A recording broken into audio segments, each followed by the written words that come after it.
Good afternoon to members of the press. Cambodia and Thailand have just concluded the extraordinary session of the General Border Committee GBC meeting today, held with the participation of Malaysia, the United States, and the People's Republic of China as observers. I greatly appreciate that the government of Malaysia for graciously providing a venue of this important meeting and participate as an observer. I also extend my deep appreciation to the representative of the United States and the People's Republic of China for their active participation in the meeting as observers. 2. The extraordinary meeting was convened as a direct follow-up to the special meeting held on 28 July 2025, which was hosted by Malaysia and co-organized by the United States with the active participation of the People's Republic of China to address the Cambodia-Thailand situation. 3. The delegation of Cambodia is here today with two major goals. First, we are here for a detailed ceasefire arrangement to stop bloodshed and to the suffering by soldiers and civilians of both sides, and uphold the purpose and principle of the United Nations Charter and the ASEAN Charter, underlining peaceful resolution of dispute, mutual respect, the primacy of dialogues, and renunciation of the threat or use of force. Second, we are here for the establishment of the credible, impartial, and effective monitoring mechanism for the truth. The steps are life-saving measures and lay the groundwork for restoring confidence, trust, and normalcy between our two countries. 4. In this spirit, Cambodia reaffirmed its unwavering commitment to fully and faithfully implementing the common understanding reached during the special meeting of 28 July 2025, particularly the ceasefire agreement and the establishment of an ASEAN Observer Team, AOT, led by Malaysia to verify and ensure the effective implementation. This mechanism is of vital importance to ensure the sustained and accountable ceasefire implementation, which will serve as foundation for lasting peace and stability. 5. With regard to the implementation of spirit of the special meeting on 28 July 2025, today the extraordinary GBC meeting agreed on the term of the ceasefire arrangement and the mechanism for the implementation of the ceasefire arrangement.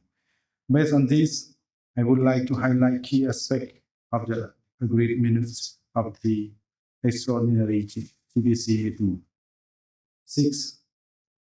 First, on the ceasefire arrangement, the meeting has agreed that A. Both sides agreed to a ceasefire involving all types of weapons, including attack of civilian objects and military objectives of their side.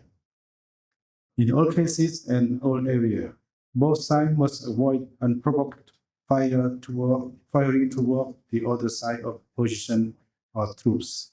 This agreement must not be violated under any circumstances.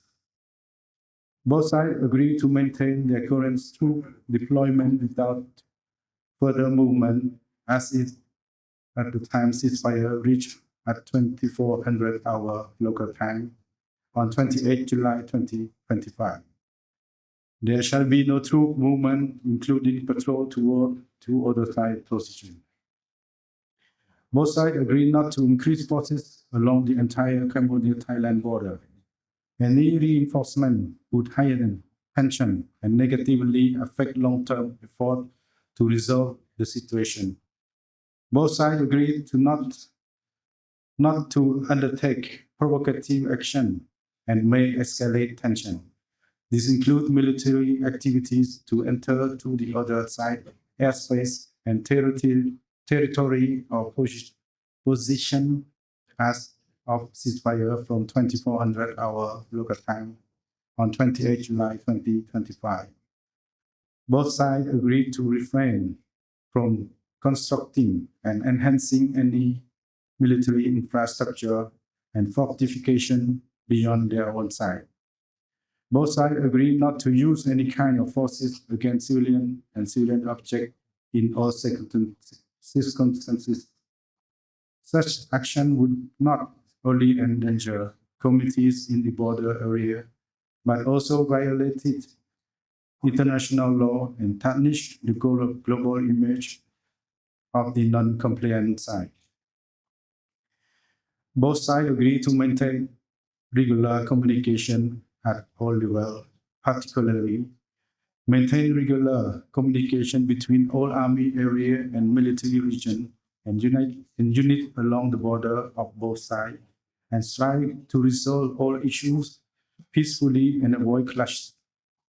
Convene the Regional Border Committee RBC meeting within 2 weeks after this extraordinary GBC meeting, with the host to be determined in accordance with regular hosting rotation. Maintain regular and direct line of communication between ministers and chief of defense forces level. Both sides agreed to schedule the next GBC meeting within 1 month after 7 August 2025 in a venue to be discussed. Otherwise, an extraordinary GBC meeting should be called immediately with the same format as the extraordinary GBC meeting to discuss the ceasefire.